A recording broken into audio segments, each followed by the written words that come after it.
सहनाववतु सहनौ भुनक्तु सह वीर्यं करवावहै तेजस्विनावधीतमस्तु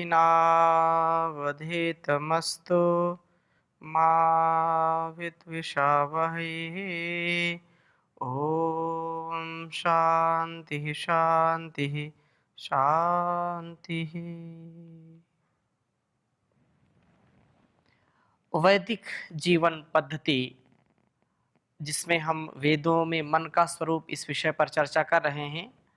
बहुत अभिनंदन है, आप सभी का हार्दिक स्वागत है इस स्वाध्याय, इस आत्मनिरीक्षण, इस अपने जीवन को उन्नति की ओर अग्रसर करने के लिए जो उत्सुक हैं, जो जिज्ञासु हैं, मुमुक्षु हैं, उनके लिए यह कल्याणी वेदवाणी अत्यंत महनीय ज्ञान को प्रदान करने वाली है।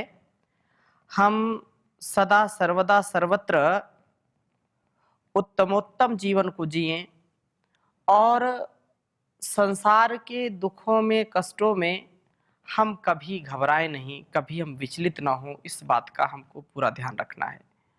हमारा सबका स्वभाव जब पवित्रता से और यशस्विता से, तेजस्विता से युक्त होता है, तो संसार के जो संग्राम है, संसार में जो युद्ध है, अंदर भी एक युद्ध चल रहा है, बाहर भी युद्ध चल रहा है, इस युद्ध को शुद्ध मन से, हम यशस्वी मन से हम जीत पाते हैं। बुद्धि की शुद्धि जब होती है, मन जब शुद्ध होता है, तो अंदर का भी युद्ध और बाहर का भी युद्ध शांत होता है और हर प्रकार से हम अध्यात्म संग्राम में सेनापति बन करके, अध्यात्म संग्राम के जो है प्रभु को सेनानी बना करके मैं विजयी हूँ, मैं हर प्रकार से उन्नति को प्राप्त हूँ, अवनति को नहीं, उत्कर्ष को प्राप्त हूँ, अपकर्ष को नहीं। यह जब हम जान लेते हैं, मान लेते हैं और उसको जीना आरंभ कर देते हैं, तो संसार का संग्राम हमारे लिए कोई जीतना कोई मुश्किल नहीं होता है। बहुत ही सुंदर वेद मंत्र है, सामवेद का 543वां मंत्र आपके समक्ष रख रहा हूं मैं। बहुत सुंदर चर्चा करी है, मैं एक बार पहले लिखता हूं मंत्र, फिर चर्चा करूंगा। ओम असर्जी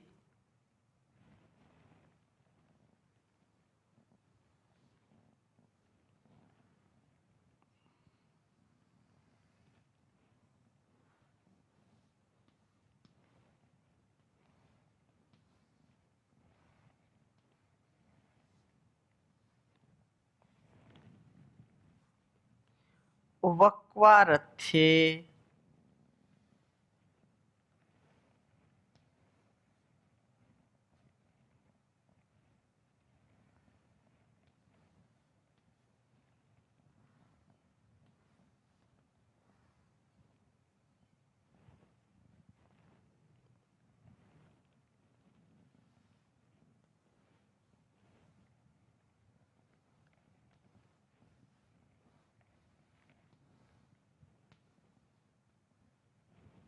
वक्वारथ्ये यथा जो धिया।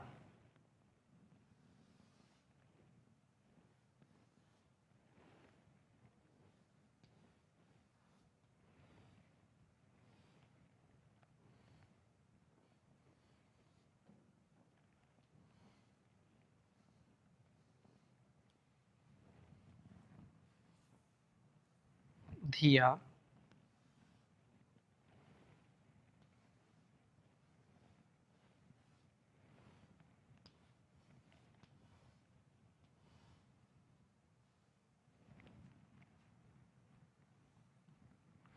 मनोता प्रथमा मनीषा।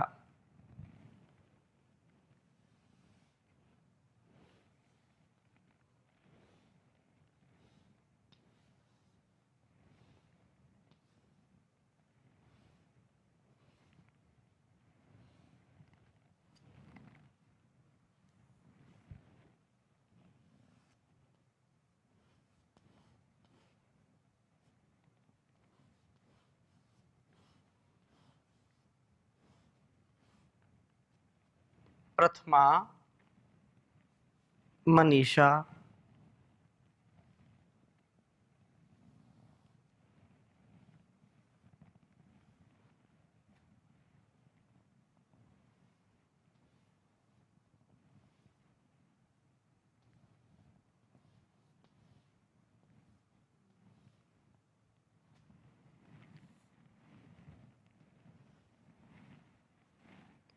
दश स्वसारो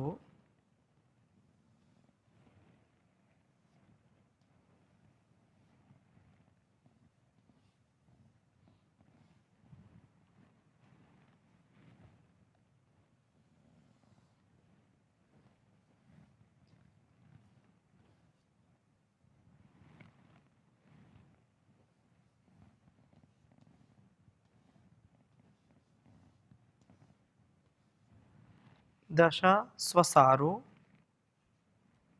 अधिसानो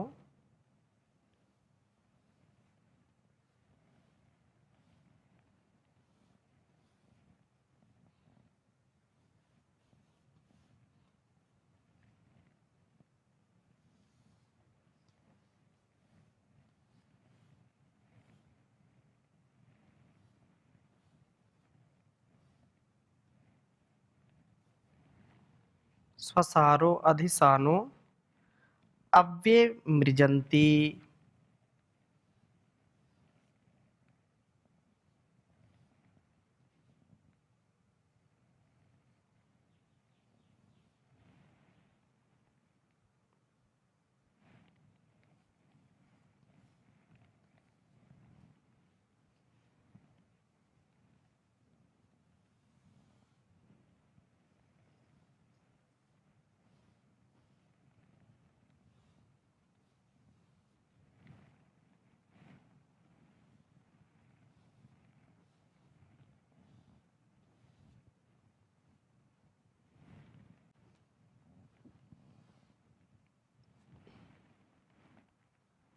अव्यमृजन्ति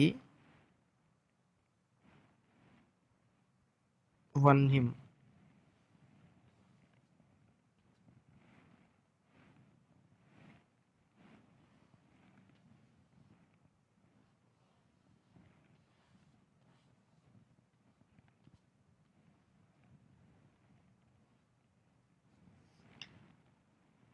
सदने स्वच्छ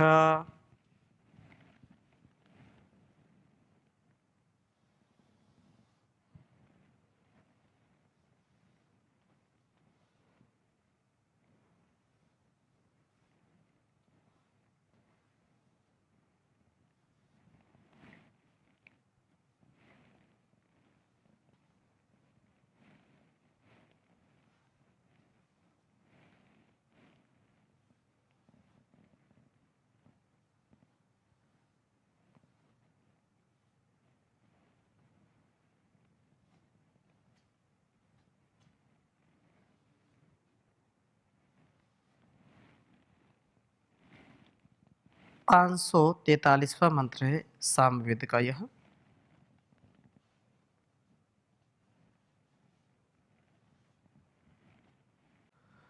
ओम असर्जीवक्वारथ्ये यथाजौ धिया मनोता प्रथमा मनीषा दश स्वसारो अधिसानो अव्यमृजन्ति वह्निं दशने स्वच्छ। ओम असर्जीवक्वारथ्ये यथाजौ धिया मनोता प्रथमा मनीषा दशा स्वसारो अधिसानो अव्ये मृजन्ति वह्निं सदने स्वच्छ। बहुत ही सुंदर वेद मंत्र है यह। ऋषि कश्यपो मारीच है, देवता पवमान सोम है और छंद त्रिष्टुप स्वर धैवत। तो कश्यपो मारीच जो ऋषि है, जो ज्ञानी तथा वासनाओं का विध्वंस करने वाला है, जो ज्ञानी है अपने इस सांसारिक जो अविवेकपूर्ण इच्छाएं हैं, कामनाएं हैं, जो वासनाएं हैं, उनको जो विनाश की ओर, उनको जो विनष्ट कर दे, उनको जो दग्ध बीज कर दे, उनका विध्वंस कर दे, ऐसा जो व्यक्तित्व है वह कश्यप मारीच है। और इसके द्वारा यथा जैसे आजऊ युद्ध में किसी सेनापति को नियुक्त किया जाता है, उसी प्रकार से रथे इस शरीर रूप रथ में चलने वाले आजऊ अध्यात्म संग्राम में वह प्रभु असरजी सेनापति बनाया जाता है।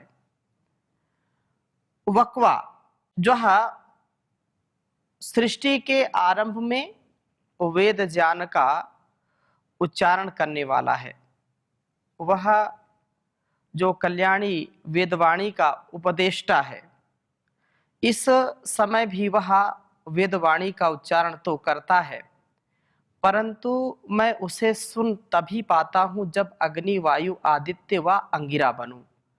ऐसा कोई काल, ऐसा कोई समय, ऐसा कोई स्थान नहीं है जहां पर प्रभु की कृपा ना बरसती हो। जहां पर मनुष्य है, जहां पर प्राणी हैं, प्रभु का जो ज्ञान है, जो उनकी प्रेरणा है, वो सदैव उतरती रहती है। आवश्यकता है कि आदित्य अंगिरा बन करके, अग्नि वायु बन करके हम वैसी पवित्रतम जीवन शैली को जी पाए। हम वैसे शांत होकर के अपने जीवन और जगत के कल्याण के लिए, आत्मोत्कर्ष के लिए संघर्ष कर पाए अपने आप से, अपने इस संसार से जहां पर युद्ध चल रहा है काम वासनाओं का, लोभ का, काम क्रोध लोभ मोह ईर्ष्या द्वेष छल कपट, ये हर क्षण हमारे अंदर चलते रहते हैं। लेकिन जो वास्तव में ऋषि कल्प हो जाता है, ऋषि युक्त जिसका ऋषित्व जिसके जीवन में घटित होता है, उसके ये सारे संकीर्ण भाव दूर हो जाते हैं। हम यह सदा विचार करें कि यह भारतवर्ष ऋषि प्रधान देश है। यहाँ ऋषि होते थे ऐसा नहीं, ऋषि हैं। भारतवर्ष ऋषियों का देश है। हम सबके अंदर ऋषियों जैसा ज्ञान, उनके जैसा विज्ञान, उनके जैसा शील स्वभाव आचरण धैर्य, उनके जैसी साधना हमारे अंदर घटित हो, उनके जैसी उच्च चेतना हमारे अंदर घटित हो, तो वास्तव में हम परमपिता परमेश्वर के द्वारा यह पाया हुआ जीवन और यह जगत का अवश्यमेव कल्याण कर पाएंगे। इसलिए यह मैं जब ऋषि जैसा जीवन जीऊंगा, हमारे जीवन में ऋषित्व आएगा, तो धियाम मनोता, जो निराकार होने के कारण बुद्धि से ही विचारा जा सकता है। परमपिता परमेश्वर को ऐसा कोई वो पदार्थ नहीं है, कोई वस्तु नहीं है वो जिसको हम हाथों से स्पर्श कर सकें, आंखों से देख सकें, कानों से उसको सुन सकें। ये भौतिक जो हमारे इंद्रियां हैं, हाँ, वह परमपिता परमेश्वर अभौतिक है, वह नित्य है, वह शुद्ध है। तो उसको नित्य से नित्य को पाया जा सकता है, अभौतिक से अभौतिक को पाया जा सकता है। हम आत्मस्थ जब होंगे, आत्म चेतना से युक्त होंगे, तदा दृष्टु स्वरूपे अवस्थान, हम अपने आप में जब अवस्थित होंगे, व्यवस्थित होंगे, मर्यादित होंगे, संयमित होंगे, तो फिर उसका हम अनुभव कर पाते हैं। क्योंकि इन भौतिक इंद्रियों से, भौतिक इस शरीर से अभौतिक को हम ऐसे उसका जो यह भौतिक जगत है जो दिखाई पड़ रहा है, इसका तो अनुभव कर पाएंगे। लेकिन सच्चे अर्थों में यदि हम उसको, उसकी अनुभूति करना चाहते हैं, तो अभौतिक से जो है अभौतिक की प्राप्ति है, भौतिक से भौतिक की प्राप्ति है। रसना जो स्थूल पदार्थ है उन्हीं का रस चख सकती है, उस रसो वैसा उसका आनंद नहीं ले सकती है। हम उसका प्रकाश अपने जो है हृदय में उतारें, उसके लिए हृदय को पवित्र करना पड़ेगा। तो ये कहा है, उपनिषदों का भी बहुत ही सुंदर वचन है, दृश्यते त्वग्रया बुद्धिया सूक्ष्मया सूक्ष्मदर्श भी मनीषिणो मनसा पृच्छेदेतु। वह प्रभु सूक्ष्म बुद्धि तथा मन से ही जाना जा सकता है। मन से बुद्धि, बुद्धि से आत्मा। हम इन साधनों का प्रयोग उस तक पहुंचने का कर्म कर सकते हैं, लेकिन उसका जो आनंद है, उसका आनंद तो आत्मा से ही लिया जा सकता है। उसको सूक्ष्म दृष्टि से, सूक्ष्म जो ज्ञान चक्षु है, उससे ही हम उसका अनुभव कर पाएंगे। हमारा यह जीवन कभी भी यशस्वी नहीं होगा जब तक हम इसको पवित्र नहीं बनाएंगे। इसलिए कहा है, प्रथमा मनीषा, जो अत्यंत विस्तृत बुद्धि व ज्ञान है, उसी वह बुद्धि व ज्ञान ही है। प्रभु ज्ञान की ही तो चरम सीमा है। प्रभु ज्ञान स्वरूप है, वह ज्ञान का आधान कराने वाले हैं। तत्र निरतिशयम सर्वज्ञ बीजम, ज्ञान का तारतम्य जहाँ विश्रांत होता है, वही तो प्रभु है। जहाँ पर जो है ज्ञान हमको ले जाता है, और जहाँ पर ज्ञान की जो है परिसमाप्ति हो जाती है, जहाँ पर फिर आनंद की अनुभूति होती है। यह जो जीवन है, अन्नमय कोश, प्राणमय कोश, मनोमय कोश, विज्ञानमय कोश और आनंदमय कोश, तो ये पंच कोश जो हैं, इनसे भी हम बहुत कुछ जो है अनुभूति करते हैं और इस स्वरूप को हम समझते हैं, तो निसंदेह आगे बढ़ते जाते हैं। इस प्रभु को जब हम सेनापति बनाते हैं, तब वे 10 जो इंद्रियां जो अभी तक विषयों में अभिभूत हो जाती थी, 10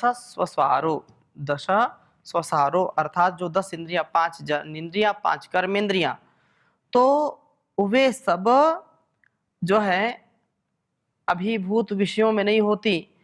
अब वे विषयासक्त ना होकर के स्वसारहा आत्म तत्व की ओर चलने लगती हैं, और हमें जो है सानो हो मेरु पर्वत के अव्यधि अत्यंत सुरक्षित शिखर पर पहुंचाती हैं। शरीर में मेरुदंड ही मेरु पर्वत है, इसके शिखर पर आत्मा का कार्यक्षेत्र है। मस्तिष्क रूप कार्यालय में स्थित आत्मा प्रभु का दर्शन करता है। इस प्रकार ये इंद्रियां मृजंती, हमें अधिक और अधिक शुद्ध बनाती चलती हैं। इस शुद्धता के द्वारा वे भक्तों को सदनेशु, इन शरीर रूप घरों में वन्यम, अच्छा मोक्ष प्रदान जो है या मोक्ष प्राप्त कराने वाले प्रभु की ओर ले चलती हैं। हम प्रभु का गुणगान करें, उसका ध्यान करें, सुमिरन करें, उसके लिए परम आवश्यक है मन को शांत करना, बुद्धि को सूक्ष्म बनाना, और स्थूल बुद्धि से जब हम सूक्ष्म बुद्धि की ओर धीरे धीरे प्रवृत्त हो जाते हैं, तो स्वतः ही हम अपने अंदर की संकीर्णताओं पर विजय प्राप्त कर लेते हैं। हम पूर्णता से अपने जीवन और जगत का हर प्रकार से जो संघर्ष है, जो संग्राम है, उसमें विजयी होते हैं। हम यदि विचार करें तो जीवन संग्राम ही है, संघर्ष ही जीवन है, और छोटी छोटी बातों पर हम जब निराश हो जाते हैं, हताश हो जाते हैं, तो अपने जीवन की जंग से हम हार जाते हैं, हम पराजित हो जाते हैं। और जो पराजित हो गया मन से, मन के जीते जीत है, मन के हारे हार, लोग ऐसा कहते हैं। तो हार नहीं करना, हार तो चाहे अपना हार या सुधार या व्यवहार अपना जब हम उद्धार करना चाहते हैं, तो इसमें सुधार करेंगे तो यह संसार का बड़ा उपकार है, और इस उपकार से व्यक्ति का सदा सर्वदा सर्वत्र यश ही यश बढ़ता चला जाता है, कभी अपयश नहीं होता है, और उसको कभी भी जो है इस संसार के युद्ध में, संग्राम में वो कभी पराजित नहीं होता। इस संग्राम में वह विक्रम बन करके, विक्रम से जो है विशेष जो पराक्रम है उसके द्वारा विजयी बनता है। और विजयी बने हम तो हम सबका ये कर्तव्य है कि उस परम पिता परमेश्वर को अपना सेनापति बना देना, उसको अपना सेनानी बनाना कि आपको हमने अपनी डोर सौंप दी है, अब जो आप करोगे अच्छा करोगे। जिंदगी की नाव मैंने सौंप दी प्रभु आपको, जिंदगी की नाव मैंने सौंप दी प्रभु आपको। तुम डुबाओ या बचाओ, तुम डुबाओ या बचाओ, मेरे खेवन हार हो। तुम मेरे जीवन के धन हो और प्राणाधार हो। जागते सोते कभी भी मैं तुम्हें भूलूं नहीं, जागते सोते कभी भी मैं तुम्हें भूलूं नहीं। भेष दो राजा का मुझको, भेष दो राजा का मुझको, या गले संग हार हो। तुम मेरे जीवन के धन हो और प्राणाधार हो। एक तुम दाता दयालु सबके पालनहार हो, सबके सृजनहार हो। तुम मेरे जीवन के धन हो और प्राणाधार हो। भर रहे धन धान्य से ही सबके तुम परिवार को, देते तुम थकते नहीं हो, देते तुम थकते नहीं हो, ऐसी तुम सरकार हो। तुम मेरे जीवन के धन हो और प्राणाधार हो। गा रहे तेरा नाम पंछी, गीत गाती है पवन, गा रहे तेरा नाम पंछी, गीत गाती है पवन। रंग रहे रंगों से जग को, रंग रहे रंगों से जग को, अजब रचनाकार हो। तुम मेरे जीवन के धन हो और प्राणाधार हो। तुम मेरे जीवन के धन हो और प्राणाधार हो। ओम शांति शांति शांति।